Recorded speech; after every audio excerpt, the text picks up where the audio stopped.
की वीडियो में हम डिस्कस करने वाले हैं causes and symptoms of disabled. तो जो हमारे डिसेबल्ड स्टूडेंट्स होते हैं उनके कॉजेज़ और उनके सिम्टम्स क्या हैं, ठीक है। सबसे पहले हम बात करते हैं कॉजेज़ कि आखिर क्या कारण है जिनकी वजह से जो स्टूडेंट्स होते हैं, जो बच्चा है वो डिसेबल्ड रह जाता है। First point is genetic factors. Genetic factors क्या होता है, ये बिफोर बर्थ ही बच्चे में होता है। इट मीन्स क्या है, पेरेंट्स टू चिल्ड्रन अपने आप पास आउट हो जाता है, ठीक है। जो हमारे कुछ मस्कुलर प्रॉब्लम, मतलब कहने का मतलब है जेनेटिक है, जेन्युइन है, अपने आप पहले से पहले होगा, आफ्टर बर्थ में कोई प्रॉब्लम नहीं होती। तो बर्थ से पहले ही चीज़ें अपने आप होनी स्टार्ट हो जाती हैं, ठीक है। नेक्स्ट स्टेज है हमारी प्रीनेटल कॉजेज़। तो प्रीनेटल कॉजेज़ में हमारे क्या आते हैं, जैसे कि पुअर न्यूट्रिशन हो जाता है। जो बच्चे, मदर जो हैं प्रेगनेंसी के टाइम पे प्रॉपर न्यूट्रिशन नहीं ले पाए तो बच्चे में प्रॉब्लम क्रिएट हो जाएगी। कोई इन्फेक्शन हो गया, ठीक है, ड्यूरिंग प्रेगनेंसी मदर को, तो बच्चे में चीज़ें क्रिएट हो जाएंगी। तो ठीक है, या फिर प्रेगनेंसी के टाइम पे मदर ने क्या क्या ड्रग्स लिया, अल्कोहल लिया या फिर हार्मफुल कोई केमिकल्स ले लिए, तो उससे क्या है, प्रॉब्लम कहीं ना कहीं बच्चे में क्रिएट हो जाती है। तो हम इसको बोलते हैं prenatal causes. Next is birth complication, कि ऐसी कहीं प्रॉब्लम जो बच्चे में बर्थ को, मतलब बर्थ के टाइम पे प्रॉब्लम क्रिएट हुई है, जैसे ऑक्सीजन लेने में प्रॉब्लम हुई है, ठीक है, या फिर प्रीमेच्योर बर्थ हुई है, बर्थ के टाइम पे कोई इंजरी हो गई, तो ये सारे हमारे क्या हैं, बर्थ के कॉम्प्लिकेशंस हो गए। Point is accident and injury, कि प्रेगनेंसी के टाइम पे अगर एक्सीडेंट हो जाता है या फिर कोई इंजरी हो जाती है तो उससे कहीं ना कहीं बच्चे पे इफेक्ट होता है, वहाँ की कोई प्रॉब्लम क्रिएट हो जाती है बच्चे को, ठीक है। Next is diseases and infection, कि ऐसी कोई भी डिजीज़ जो मदर को प्रेगनेंसी के टाइम पे हो गई या फिर कोई इन्फेक्शन हो गया तो उसकी वजह से कहीं ना कहीं उस बच्चे पे इफ़ेक्ट पड़ता है, तो कहीं ना कहीं ऐसी कोई डिसेबिलिटी बच्चे में क्रिएट हो जाती है। नेक्स्ट है इज़ माल न्यूट्रिशन, मतलब कहने का ये, या तो बच्चे में अंडर न्यूट्रिशन की प्रॉब्लम है या फिर ओवर न्यूट्रिशन की प्रॉब्लम है, जैसे कि हमारे विटामिन की प्रॉब्लम हो गई, मिनरल्स की प्रॉब्लम्स हो गई, आयरन डेफिशिएंसी हो गई, विटामिन ए की डेफिशिएंसी, तो ये सारी चीज़ें हमारी किस में आती है, माल न्यूट्रिशन में।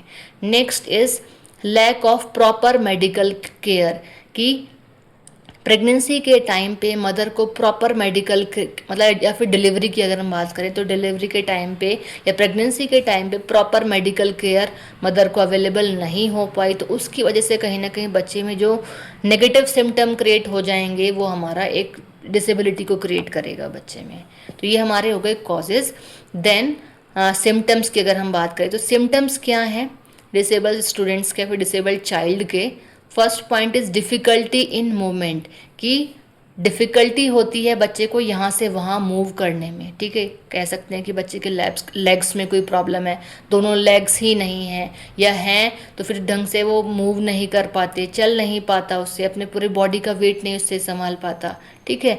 नेक्स्ट इज़ विज़न प्रॉब्लम, कि बच्चे को देखने में प्रॉब्लम है, अब उसकी आई साइड कम है या बिल्कुल वो ब्लाइंड है, वो प्रॉब्लम डिपेंड करेगी कि आखिर उससे प्रॉब्लम किस लेवल की है। नेक्स्ट इज़ हियरिंग प्रॉब्लम, कि बच्चे को सुनने में प्रॉब्लम, अब अगेन सेम थिंग, कि सुनने में बच्चे को प्रॉब्लम है, अब वो कम सुन पाता है या बिल्कुल ही नहीं सुन पाता, वो बात अलग है। नेक्स्ट इज़ स्पीच डिफ़िकल्टीज़, कि बच्चे को बोलने में डिफ़िकल्टी क्रिएट हो रही है, तुतला के बोलता है, हकला के बोलता है, वर्ड्स खा जाता है या बोल ही नहीं पाता, हेजिटेशन उसको होती है, ठीक है। तो इस टाइप की जो प्रॉब्लम है, वैसे हेजिटेशन वाला सिस्टम तो इसमें नहीं आएगा, मतलब बच्चा बोल ही नहीं पा रहा, हकलाना तुतलाना, सारी जो कंडीशन हमारी स्पीच डिफ़िकल्टीज़ में आ जाएगी, ठीक है। ये कोशिश करता है लेकिन वो बोल ही नहीं पाता, वर्ड्स मुंह में रह जाते हैं सारे, ठीक है, वर्ड्स ही नहीं निकल पाते बोलते time. Next is poor memory, की जो उसकी मेमोरी है वो पुअर है, जैसे कि शॉर्ट टर्म मेमोरी लॉस वाली आपने एक मूवी देखी थी आमिर खान की, तो कुछ उस टाइप का भी हम कह सकते हैं। तो वो उसका टेम्परेरी उस कंडीशन को लेकर हुआ था बच्चे, बट यहाँ अगर हम बात करें तो बच्चे में ये परमानेंट भी हो जाती है। तो एक पुअर मेमोरी है, कि बार बार वो चीज़ों को भूल जाता है, याद ही नहीं रहती हैं उसे, ये कुछ ही टाइम के लिए याद रहती हैं, है ना। नेक्स्ट इज़ डिलेड डेवलपमेंट, कि बच्चे में जो डेवलपमेंट होता तो है, हम ये नहीं कह रहे नहीं होता, बट जो बच्चे में डेवलपमेंट हो रहा है वो काफ़ी डिले चल रहा है, ठीक है। जैसे कि वो बच्चा 5 साल का है, तो 5 साल का होने के बावजूद भी जो उसमें सारी क्रिएटिविटी होगी या बच्चे में जो कुछ भी वो वर्किंग होगी वो 2 साल वाली होगी, जो सिम्टम्स उसके दिखाई देंगे, ठीक है। वो मूवमेंट जो होगा उसका सारा 2 साल का है, 3 साल का, इट मीन्स क्या है, अपनी एज से 2 या 3 ईयर्स वो डिले वर्किंग में है, ठीक है। Next is dependence on others, कि एक ऐसा बच्चा जो हर चीज़ के लिए दूसरे के ऊपर डिपेंड है, अपने आप अपनी चीज़ों को नहीं कर पा रहा है, जैसे कि वो चल नहीं सकता, बोल नहीं सकता, घूम नहीं सकता, ठीक है, ठीक है, या हैंड्स नहीं है उसके, या हैंड्स हैं तो काम नहीं कर रहे हैं, मतलब ऐसा कोई भी बच्चा जो कहीं ना कहीं फिजिकली डिसेबल्ड है, मतलब कह सकते हैं कि जो दूसरे के ऊपर डिपेंड है, किसी भी चीज़ के लिए हो सकता है, वो हमारे सारे डिसेबल्ड चाइल्ड में आ जाते हैं। तो ये हमारे कॉजेज और सिम्टम्स आई थिंक क्लियर हो गया होगा।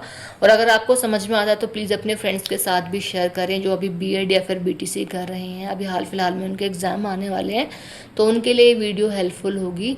और अगर आपको वीडियो अच्छी लगी हो तो प्लीज़ लाइक भी करें, और हो सके तो चैनल को सब्सक्राइब कर लें।